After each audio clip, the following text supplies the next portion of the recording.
જ્યારે જિંદગીમાં પોતાને એકલું લાગે ત્યારે આ સત્ય સમજી લો કે તું દુનિયામાં એકલો જ આવ્યો હતો અને એકલો જ જશે. વાસ્તવમાં અહીં કોઈ તારું પોતાનું નથી.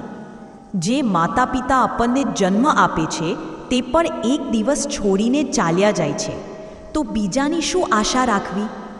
જો કોઈ તારો સાથ છોડે તો યાદ રાખજે કે ઈશ્વર હંમેશા તારી સાથે છે.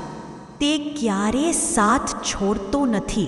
શ્રી કૃષ્ણ અર્જુનને કહે છે કે ભલે મનુષ્ય મને માને કે ન માને, પણ હું મારી સંતાનોનો સાથ ક્યારેય છોડતો નથી. મનુષ્યને ઈશ્વરનો અંશ કહેવાય છે, એટલે એકલાથી ક્યારેય દુઃખી કે ડરવું ન જોઈએ, બલકે ખોટા માણસની સાથે રહેવાથી ડરવું જોઈએ.